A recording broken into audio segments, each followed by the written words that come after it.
यार जियतनी बाटे हमारो भाग जगाई दे आ फुलवे बनाई दे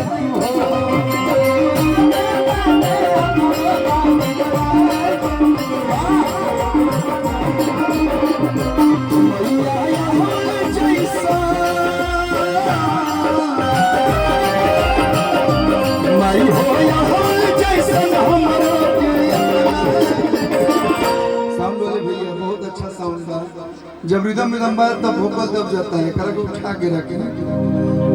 ये लोग के हल्का हल्का कम मत करी कम कर दे तो कोनो दिक्कत नहीं है बहुत लीजेंड प्लेयर है ये हमने कभी ना सीखिया बानी सा कि माई होया हम जैसन हमरो के बनाई आ फुलवे बनाई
मॉनिटर में आवाज खोलिए ना सर। हेलो हेलो भटका देखिए मैया सोचिया सवेरे पूछती शरानिया हो जाए सवरत मैया मोर जिंदगानिया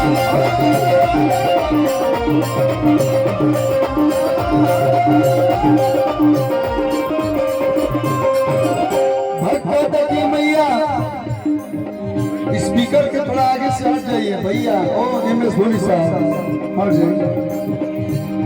बात ये मैया एक बार खाली तो हमरा के मौका दे के देखो कोनो सेवा में कमी ना करे सोचिया सवेरे तुझे जो शरानिया हो जाए सवरत मैया मोर जिंदगानी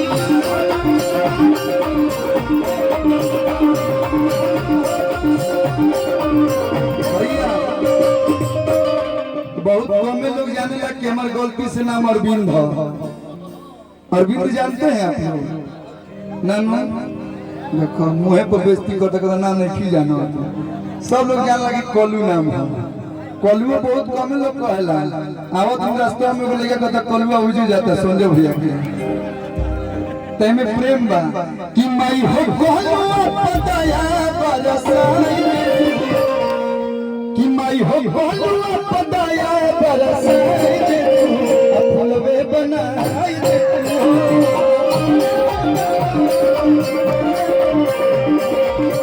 और जियतने बाटे हमरो भाग जगाई दे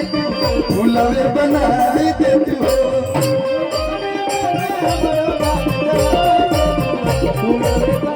और जियतने बाटे हमरो भाग जगाई दे फुलवे बनाई दे अरे बाबा हमरो भाग जगाई दे फुलवे बनाई दे